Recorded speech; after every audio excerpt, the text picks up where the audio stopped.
Hello everyone and welcome back to the Dungeon Learner's Guide. Today we've got another Commander's Guild deck tech. This is deck number 228 and it's titled Vigilant Exertion. And if you haven't seen this show before, what we're doing is randomly selecting a card from scryfall.com or from among suggested cards, working with a budget of $100 or less and building a commander deck for Magic the Gathering around a theme of the chosen card. So this week, our random card was suggested to us by Doodle over on Discord, and that card was Frondland Felidar. And Frondland Felidar is 2 green-white for a 3/5 cat beast. It's got Vigilance, and creatures you control with Vigilance have pay 1, tap, and tap target creature. Now, if we're being perfectly honest, that's not an amazing ability, so what we really want to hone in on is that it wants us to have creatures with Vigilance. And so because of that, I had the perfect commander in mind, and we're going to be adding a color, and while the commander itself doesn't technically give Vigilance, it's at least the closest I can get. And that's because our commander this week is Johan. And Johan is 3 white, red, green for a 5/4 legend. I'll be perfectly honest, I don't know its actual type line, but as long as Johan does not attack and is untapped, attacking does not cause creatures you control to tap. Now, as weird as it is, this has not been errated to say it gives Vigilance. It is specifically a way that they don't tap that is not Vigilance, so it is very confusing and doesn't technically work with Frondland Felidar, but it is a great way to ensure that the rest of our synergies work, and it gives us a nice extra color in red.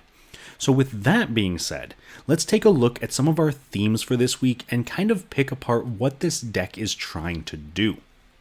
Starting off, our first theme is, of course, Vigilance. We want to be able to give all of our creatures Vigilance, not just play creatures that have it naturally, meaning Frondland Felidar is giving the ability to tap our opponent's creatures to every single creature we control. And so a good example of this is Brave the Sands, which is 1 and a white for an enchantment. Creatures you control have Vigilance, and each creature you control can block an additional creature. So this is a great way for us to attack, being able to attack with our vigilant creatures, and then also remain on defense, not just blocking normally, but blocking 2 creatures per every creature we have to block. So Brave the Sands is probably one of the better cards in the deck, but it's a really good example of how we can give our creatures Vigilance. Now, that's going to lead us into theme number 2. So if we are giving our creatures Vigilance, that means that we want to be able to do something with that. And that is where the name of the deck comes in with the Exert mechanic. So a lot of creatures have the ability to exert, like, for example, Battlefield Scavenger, which is 1 in a red for a 2/2 creature Jackal Rogue. You may exert it as it attacks, and whenever you exert a creature, you may discard a card. If you do, draw a card. Now, the specific wording on Exert is that when you exert that creature, it won't untap during your next untap step. It, however, does not specify that the creature needs to be tapped in order to activate this ability. Granted, there are some creatures that will tap themselves, but we have a lot of attack exert triggers. So if we attack with Battlefield Scavenger and exert it, we would then have to leave it tapped for 1 turn. If we give it Vigilance, though, it never taps in the first place, and we can therefore exert it every single turn.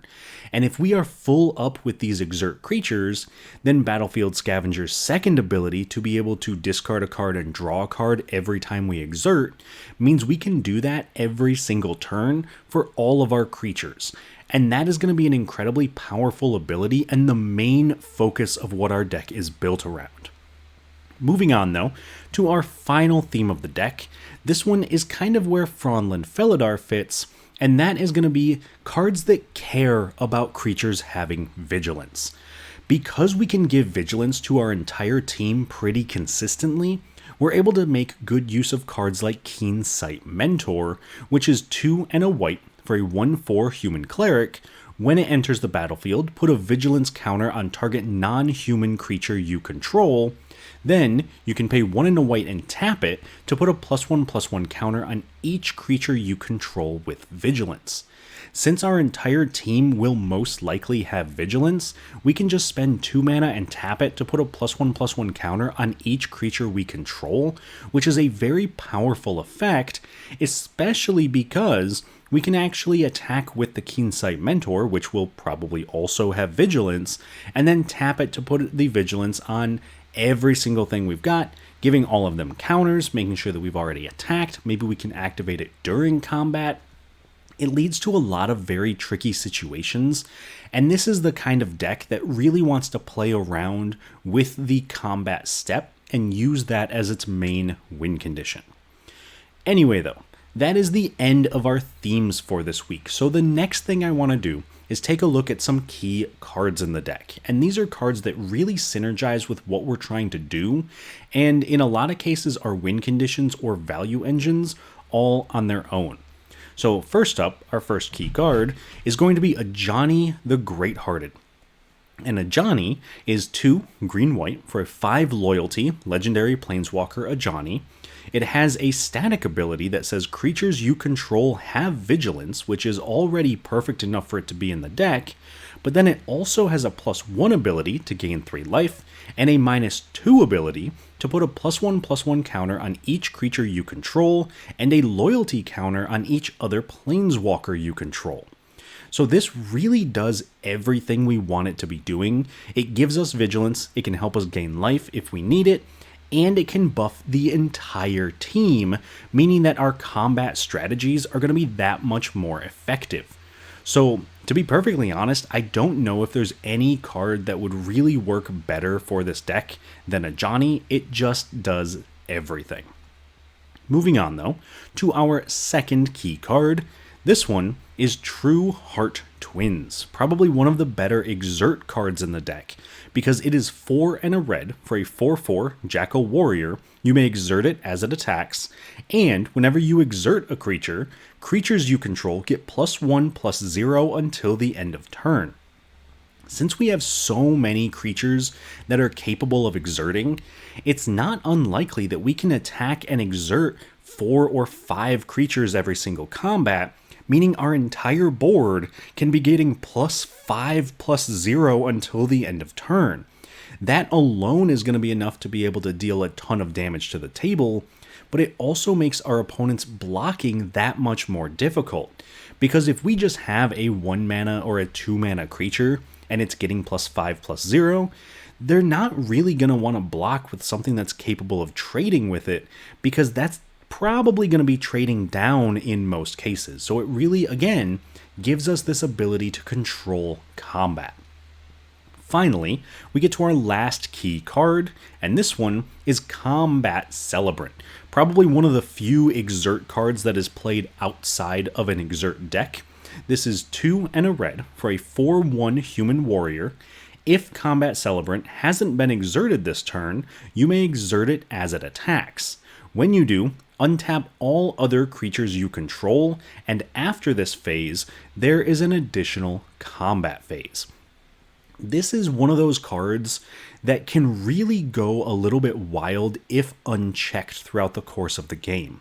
Especially because if you attack and exert Combat Celebrant, getting an additional combat step, you can still exert all of your creatures for the first combat step, and then exert them again for the second combat step.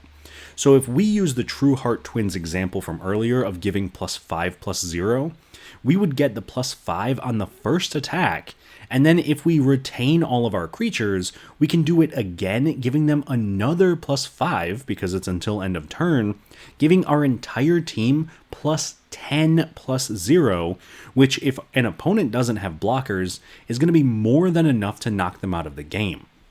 The other nice thing about Combat Celebrant is typically you can only use its ability once every other turn because of the exert, but because you're able to exert it and hopefully have Vigilance, then you can use it every single turn, essentially getting 2 combat steps every turn.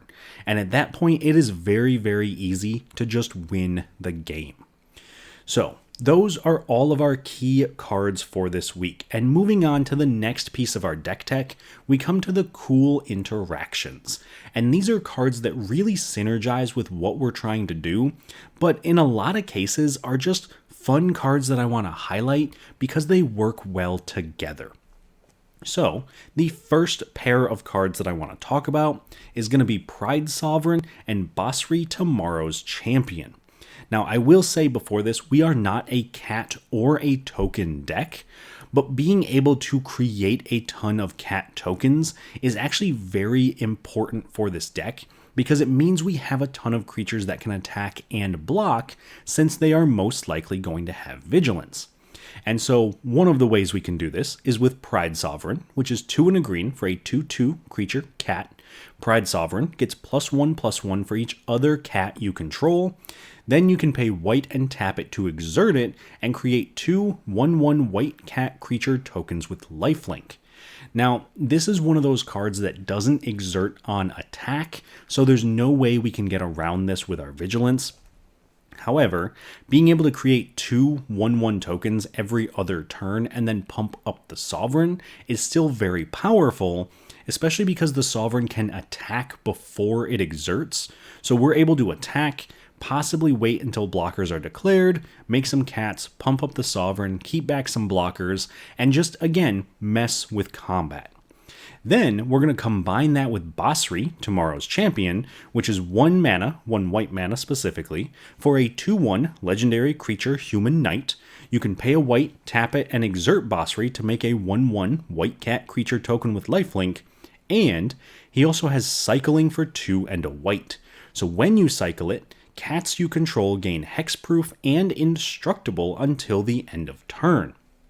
While this isn't going to be amazing at any point in the game, it is going to be relevant because we can drop Basri early and make a ton of cats, but we can also wait until we've made a ton of cats with Pride Sovereign, and when someone goes to remove the Pride Sovereign or board wipe, we can cycle Basri to protect our cats and most of our board, putting us way ahead of our opponents.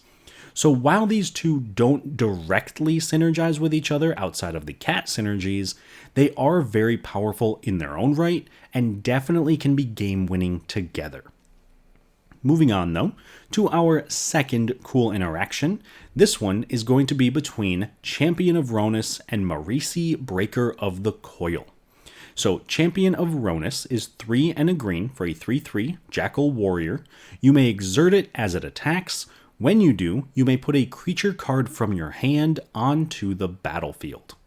Then you also have Marisi, which is 1 red, green, white for a 5/4 legendary creature cat warrior. Your opponents can't cast spells during combat, and whenever a creature you control deals combat damage to a player, goad each creature that player controls. This is one of those cards that is sneaky good in a lot of decks, and I'll be perfectly honest, if you are playing against me and you have a Marisi, I will probably lose to your deck because I'm a big fan of cards like Aetherize and Fog, things that mess with the combat step, and Marisi being able to shut that down for our opponents but not for us is actually very important. And the reason I wanted to highlight it with Champion of Ronus is because when you go to attack and exert Champion of Ronus, that ability will go on the stack, and that is the last moment that any opponent will have to interact with your board or cast any spells before you put a creature into play. Meaning, if you put Marisi into play, your opponents have now lost the ability to interact during combat. So if they are holding up a protection spell, if they're holding up a mass board wipe, they are no longer able to cast it.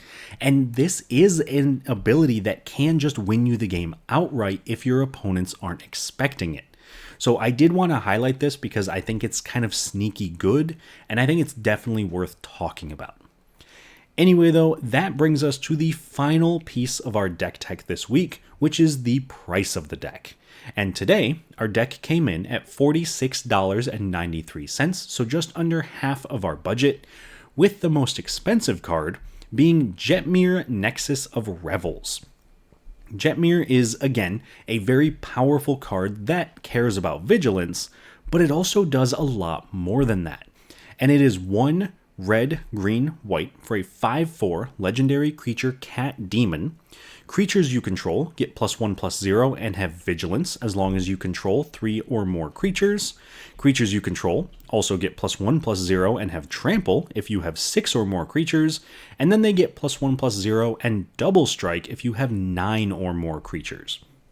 Now, to be perfectly honest, I had originally considered Jetmir to be the commander of this deck, but in playtesting it, I wanted to put Jetmir into the 99 because I felt that it drew a little too much hate, and it forced our opponents to try to keep us under that 3 creature minimum, so that way we couldn't get Vigilance and the pump.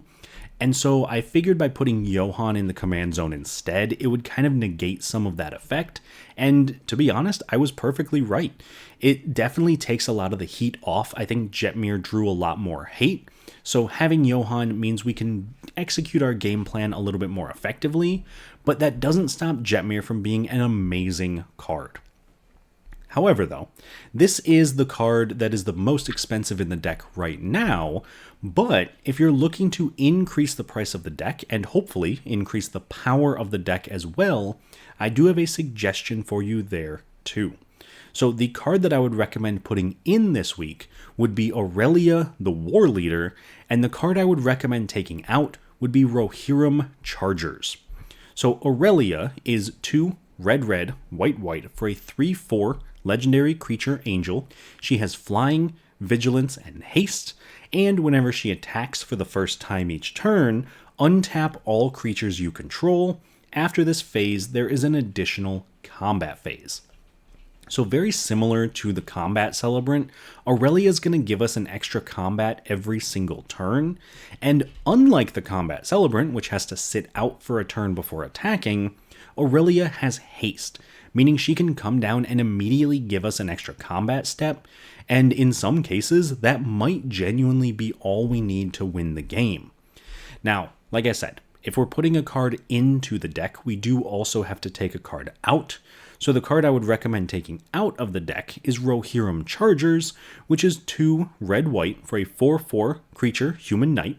You may exert it as it attacks, and whenever you exert a creature, reveal cards from the top of your library until you reveal an equipment card, put that card onto the battlefield attached to that creature, then put the rest on the bottom in a random order.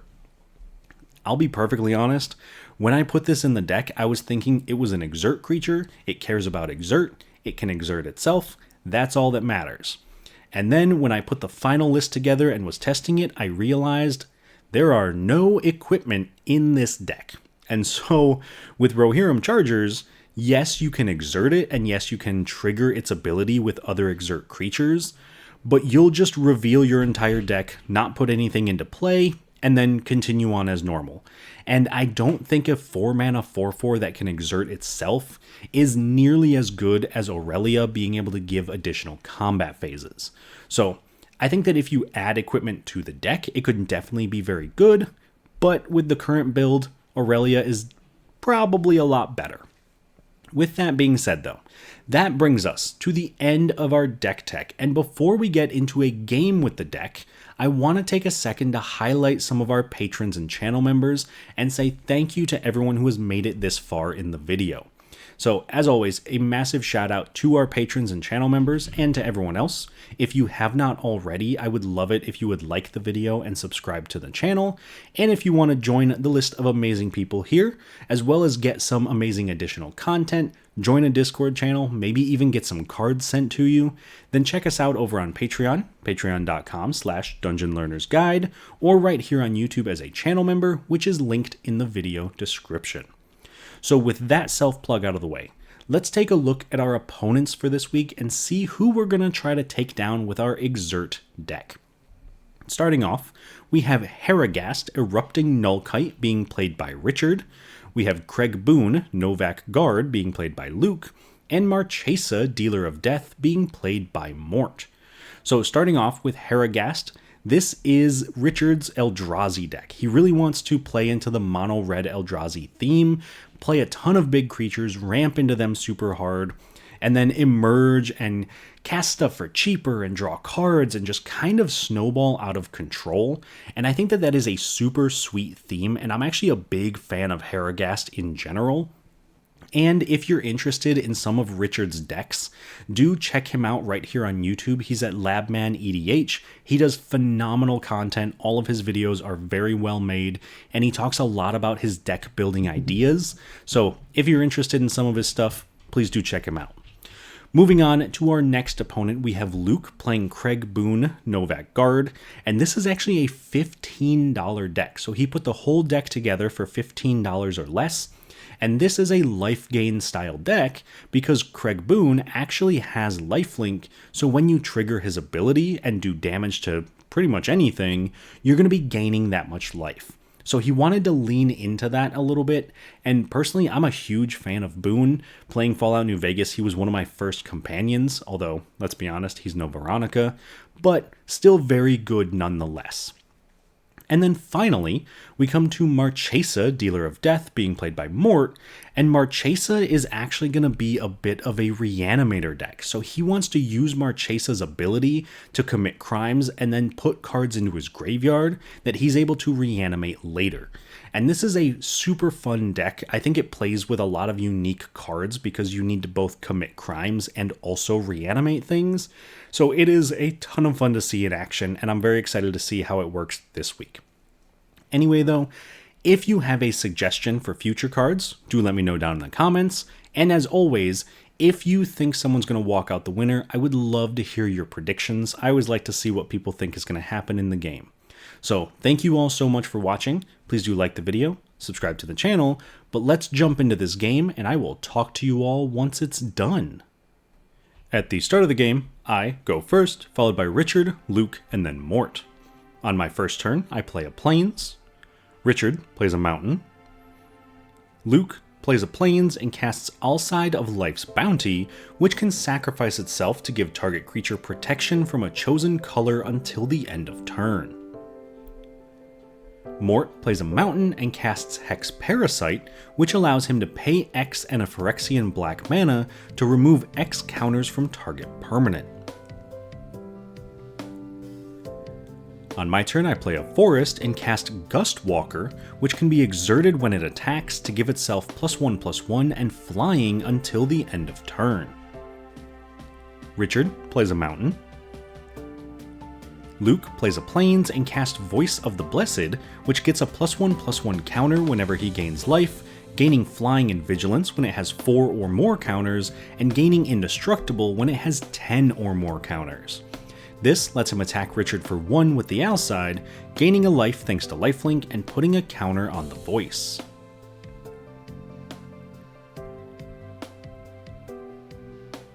Mort plays a Watery Grave, paying 2 life so that it comes into play untapped, then casts Talisman of Indulgence and attacks Richard for 1 with Hex Parasite.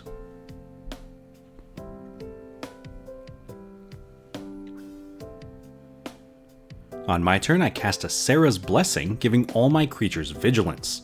This lets me attack Luke with Gustwalker, exerting it so that I can fly over his blocker and hit him for 3. Then, in my second main phase, I play a Gruul Turf, returning a Forest to my hand. Richard plays a Mountain and casts Urza's Incubator, naming Eldrazi, making all Eldrazi cost 2 less to play. Luke plays a Mountain and casts his commander Craig Boone, Novak Guard, immediately moving to combat, attacking Richard and attacking Mort for 1. This triggers Boone, putting 2 quest counters on him, then doing damage equal to the quest counters on him to target creature unless that creature's controller chooses to take the damage instead. This particular trigger is named at Gustwalker, but I choose to take 2 instead, while Luke gains 2 life thanks to Boone's lifelink, putting a counter on the Voice. Then finally, combat damage happens, with Richard taking 4, Mort taking 1, Luke gaining a life, and putting another counter on the Voice. Mort casts his commander, Marchesa, Dealer of Death, now letting him pay 1 when he commits a crime to look at the top 2 cards of his library, putting 1 into his hand and the other into his graveyard. He then plays a Volcanic Fissure, paying 3 life so it comes into play untapped, then pays 2 more life to activate Hex Parasite for 0, targeting Boone and removing 0 counters from him. Since this is a crime though, he's able to pay for Marchesa's ability, looking at the top 2 cards of his library, putting 1 into his hand and Felwar Stone into his graveyard. On my turn, I cast a Kodama's Reach, searching my library for 2 basic lands, putting 1 into play tapped and the other into my hand. Then I attack Luke with the Gustwalker, exerting it to hit him for 3. Then in my second main phase, I play a mountain and pass. Richard plays an Arena of Glory, then casts Spawn Gang Commander, creating 3 0/1 Eldrazi spawn tokens when it enters. He immediately sacrifices one of the spawn to help him cast Warden of Geometries, then passes. Luke cast a Loyal Warhound, searching his library for a basic Plains and putting it into play tapped since an opponent controls more lands than he does. After that, he attacks Richard with the Voice and attacks me with Boone.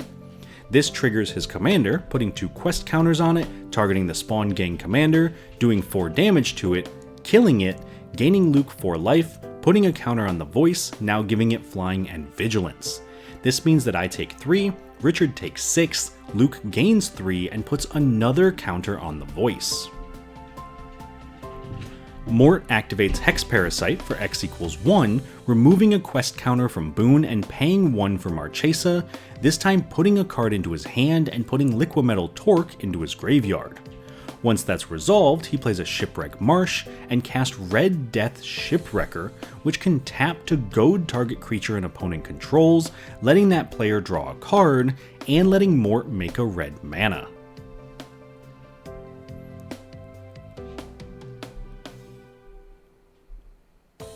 On my turn, I play a Forest and cast Resolute Survivors, which can be exerted when it attacks and does 1 damage to each opponent while letting me gain a life whenever I exert a creature. This lets me attack Luke with Gustwalker for 3, exerting it, doing 1 damage to each opponent, and gaining a life. Then, in my second main phase, I cast Watchful Naga, which can be exerted when it attacks to let me draw a card.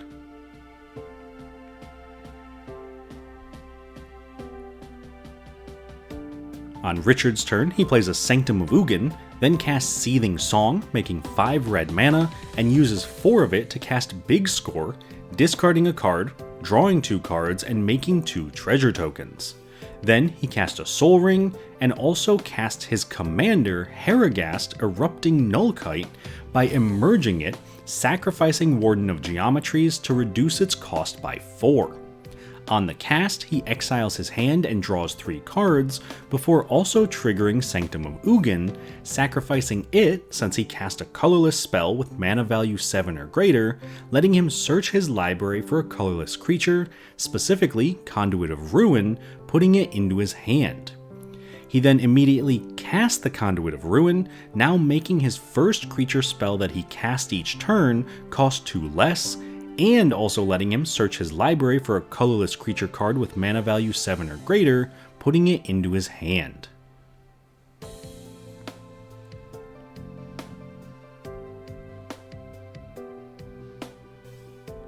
On Luke's turn, he plays a Plains and casts Impassioned Orator, letting him gain a life whenever a creature enters under his control. Then he casts a Goblin Cratermaker, gaining a life and putting a counter on Voice of the Blessed. Finally, Luke moves to combat, attacking me with the Voice and Mort with Loyal Warhound. This triggers Boone, choosing Red Death to take 5 damage, but Mort chooses to take the damage himself, letting Luke gain 5 life and put another counter on the Voice. Then I take 9 and Mort blocks with Marchesa, killing the Warhound. On Mort's turn, he activates Red Death, goading Haragast, letting Richard draw a card and making a red mana. Since this is a crime, he pays for Marchesa's ability, putting a card into his hand and a mountain into his graveyard. Then he casts Iridescent Vine Lasher, paying for its offspring cost to make a 1/1 token copy of it. Now, whenever he plays a land, each Vine Lasher will do 1 damage to target opponent. This lets him play a mountain and do 2 damage to Luke, paying for Marchesa's ability for one of the triggers, putting a card into his hand, and putting a Talisman of Creativity into the graveyard. After that, he casts Zoyawa, Lava Tongue, so in his end step, if he descended this turn, each opponent either discards a card, sacrifices a permanent, or loses 3 life. Since he descended, Zoyawa triggers with Luke and Richard losing 3, while I discard a card. On my turn, I cast Vizier of the True, which can be exerted when it attacks, and lets me tap target creature whenever I exert a creature. This means I can attack Luke with all 3 of my creatures that can attack, exerting each of them, drawing a card, doing 3 damage to each opponent, gaining 3 life, and tapping Voice of the Blessed, Boon, and Marchesa. In response, Luke sacrifices his Alcide to give Voice of the Blessed protection from white until the end of turn, keeping it untapped and letting him block my Resolute Survivors, killing them while he takes 5. Then in my second main phase, I cast Mask of Avacyn. On Richard's turn, he cast Kozilek the Broken Realities, letting himself and Mort each manifest 2 cards from their hands, then Richard draws 4 cards since 4 cards were manifested this way. Notably, Kozilek also gives his colorless creatures +3/+2, letting him attack Luke for 9 with Harrogast, and attack me for 8 with Conduit of Ruin. Then in Richard's second main phase, he plays an Ugin's Labyrinth and sacrifices Kozilek the Broken Realities so that he can cast Kozilek the Great Distortion with Emerge thanks to Harrogast. This new Kozilek allows Richard to draw 4 cards and also discard a card to counter target spell with the same mana value as the discarded card. On Luke's turn, he cast Odric Lunarch Marshal, now giving all of his creatures the keywords of any other creatures he controls at the beginning of combat on each turn. This gains him a life, putting a counter on the Voice. Then, when he moves to combat, all his creatures gain Flying, Vigilance, Lifelink, and Reach until the end of turn. Then he attacks Mort with his entire board, triggering Boon to do 7 damage to Harrogast, but Richard chooses to take the damage instead, letting Luke gain 7 life and put another counter on the Voice. Then Mort takes 17 damage, while Luke gains 17 and puts another 4 counters on the Voice, now officially having more than 10 counters, so it's indestructible. Mort activates Red Death, this time goading Voice of the Blessed, making a red mana and letting Luke draw a card. He also pays for Marchesa's ability, putting a card into his hand and Archon of Cruelty into his graveyard. Then he plays a Bloodstained Mire, doing 2 damage to Luke, paying for Marchesa once, putting Havoc Eater into his graveyard and another card into his hand. Afterwards, he sacrifices the Bloodstained Mire, paying a life to search his library for a swamp, putting it into play, doing 2 more damage to Luke, and again paying for Marchesa's ability, putting a card into his hand and Vengeful Ancestor into the graveyard. After that, he cast Archpriest of Shadows, backing up one of his Manifest tokens, putting a +1/+1 counter on it, giving it Death Touch, and if it deals combat damage to an opponent this turn, Mort returns a creature from his graveyard to the battlefield. This means he can attack me for 3 with the Manifest, returning Archon of Cruelty, making Luke discard a card, sacrifice Impassioned Orator, and lose 3 life while Mort gains 3 life and draws a card. Finally, at the end of turn, Zoyawa triggers, making Richard and I discard a card while Luke loses 3 life. On my turn, I move straight to combat, attacking Richard with my entire board, exerting all 3 creatures, drawing a card and tapping Kozilek and both of Richard's Manifests. Then he blocks with both of his Scions, killing them and only taking 3 damage. At the end of turn, Luke sacrifices Goblin Cratermaker to destroy target non-land colorless permanent, choosing Harrogast. Richard plays a Plaza of Heroes and casts Pirate's Pillage, discarding a card, drawing 2 cards, and making 2 treasures. Then he casts Thought Vessel, gaining no maximum hand size, and casts Song Mad Treachery, gaining control of the Voice of the Blessed until the end of turn, untapping it and giving it haste. This means he's able to attack Luke for 26 with Voice of the Blessed and Kozilek.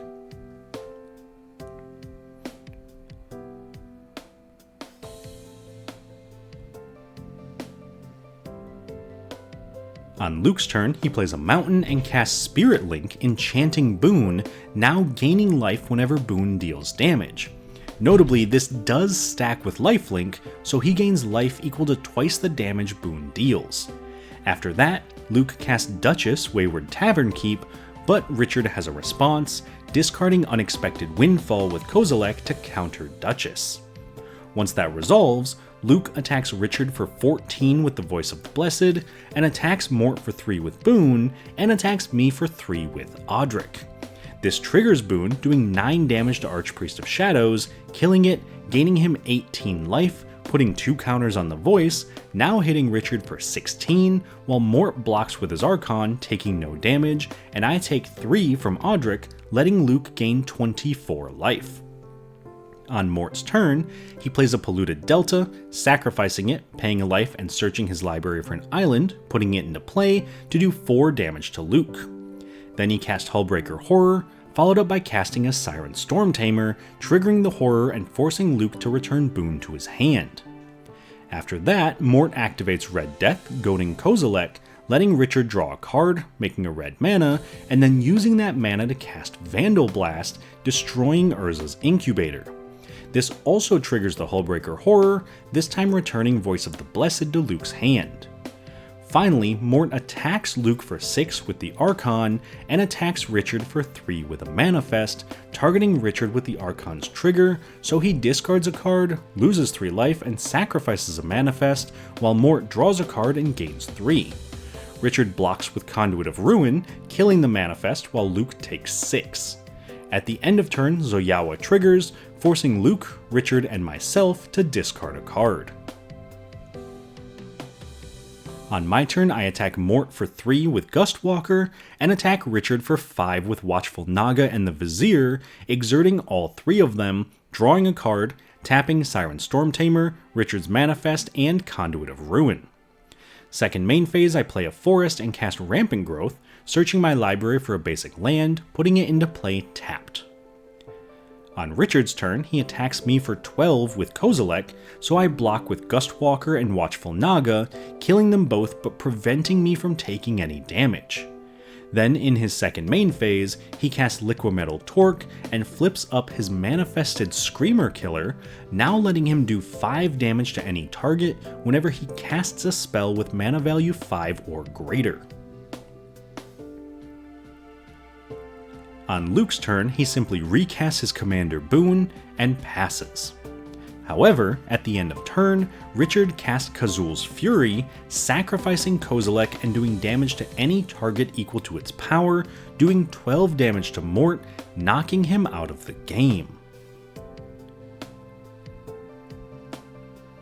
On my turn, I cast a Loyal Unicorn, giving my creatures Vigilance and preventing all combat damage that would be dealt to them when I move to combat, as long as I control my commander, which, unfortunately, I currently don't. Richard cast a Nullspine Dragon, doing 5 damage to Luke, then when it enters, he discards his hand and draws 5, since an opponent has taken 5 damage. He also plays an Eldrazi Temple and recasts his commander Haragast, emerging it by sacrificing Nullspine Dragon and doing 5 damage to me. After that, he cast a Barrage Tyrant, emerging it by sacrificing Conduit of Ruin, doing 5 damage to Loyal Unicorn. In response, Luke casts Arc Bond, targeting the Unicorn, so now whenever it's dealt damage this turn, it deals that much damage to each other creature and player. This means that when the Unicorn takes 5 damage, it deals 5 damage to each other creature and player. However, not wanting to go out on his own, Richard responds by sacrificing Haragast with Barrage Tyrant, doing 6 damage to me since Haragast has 6 power, putting me down to 5 life. Then when the Arc Bond damage happens, it knocks both Richard and I out, winning Luke the game. Alright, so that was a sweet game. There was a point in the game toward the end where someone mentioned that everyone kind of got to be a threat throughout the course of the game, and then, unfortunately, Richard kind of talked trash about the Exert and said that we were never the threat. I would actually like to argue that we were, granted, not the threat that people were expecting. I think that we did a very good job throughout the course of the game being able to present constant threats and pressure on people, but we weren't doing a ton of damage. We were attacking with 2/2s and 3/3s, so we really needed some sort of pump effect, and the Resolute Survivors were that thing, being able to dish out a ton of damage, but once they died, we just didn't have the damage output to continue going. However, I think I was very impressed by the deck in general. We did hit Vigilance very quickly and very early. We were able to get our creatures down very quickly and keep attacking. So I think we really did what we wanted to do. And I think with the right draws, this deck can be quite the powerhouse. Moving on around the table, we come to Haragast and Richard. That deck was terrifying. Being able to see Haragast just emerging these giant Eldrazi for very, very cheap costs was super, super cool and super scary. So I am very impressed by Richard's Haragast deck, and it kind of makes me want to re-look at some of my other mono-red decks that I've done or that I have laying around, because I feel like Haragast could be a pretty decent inclusion in a lot of those lists. And then our winner, of course, Luke, did very well considering this was a $15 deck, and we kind of joked about it throughout the course of the game, but none of us expected the power that was going to come out of a deck that's only $15, so that is very impressive on his part. And I think being able to get an early Voice of the Blessed really helped him throughout the course of the game and put him in a position where he's able to win. He was also able to very easily hit his curve. He mentioned how he really wants to hit 1-drop, 2-drop, and then cast Boon so he can immediately trigger Boon and get his ability. And I think that that's a very cool way to build a deck. And Luke is very good at building decks that fit to very specific curves, so shout out to him for that one. And then, of course, last but not least, we have Mort with Marchesa. Mort's deck also did very well. He got a little unlucky in the early game and couldn't find anything to really put into his graveyard, at least nothing that was going to be super relevant until he hit the Archon of Cruelty. And he even wound up hard casting Hullbreaker Horror, which is definitely not something you want to be doing in a Reanimator deck. But even throughout all of that, he still played a very important role at the table and was definitely a threat throughout most of the game. And I think that if he hadn't been knocked out the turn that he was knocked out, he was probably going to make a massive impact and possibly even win the game that turn. So anyway, that was our deck for this week. That was our deck tech, our gameplay video. If you are interested in seeing more, I would love it if you would like the video and subscribe to the channel. That really does help me know that people want to see more of this. And if you're interested, I do post a new deck tech just like this one every single Friday, so make sure to check that out as well. But thank you to everyone for watching this far into the video. I really hope you enjoyed it, and I will see you all on the other side of the Dungeon Learner's Guide.